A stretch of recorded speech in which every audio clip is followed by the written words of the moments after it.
Did you know that buying a condo in BC could save you enough money to vacation in Hawaii every year? Seriously, I've seen clients go from house hunting despair to sipping lattes in their high rise lounge because condos offer a budget friendly slice of the market, especially in cities like Vancouver, where detached homes cost more than a private island.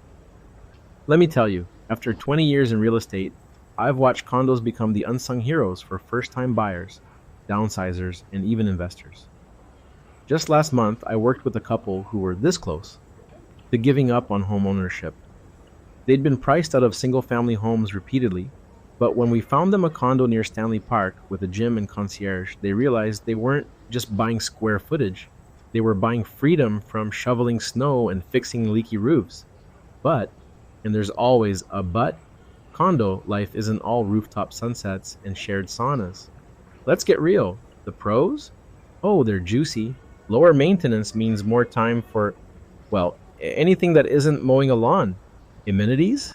Imagine hosting friends in a swanky party room you didn't pay a fortune to renovate. And let's not forget security. Most buildings have cameras and secure entry, which is peace of mind you can't put a price on. Plus, condos often sit in prime locations. Your steps from transit, coffee shops, and that sushi spot everyone's obsessed with. But here's the kicker, those monthly strata fees.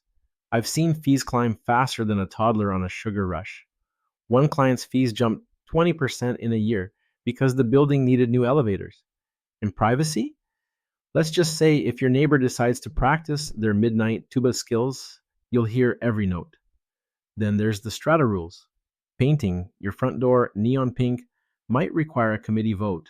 Oh, and don't get me started on appreciation. Condos can lag behind houses in value growth, which stings if you're banking on equity. But here's the thing, condos aren't just investments, they're lifestyles. For every client grumbling about fees, there's another hosting wine nights in the communal lounge, thrilled they're not stuck maintaining a backyard. So, is a condo right for you? Think about what you're trading: space for convenience, privacy for community, DIY chores for, well, freedom. If you want to read more about this topic, see the link in the description. And hey, if you found this helpful, hit like, or the algorithm might replace me with a virtual open house tour. Nobody wants that.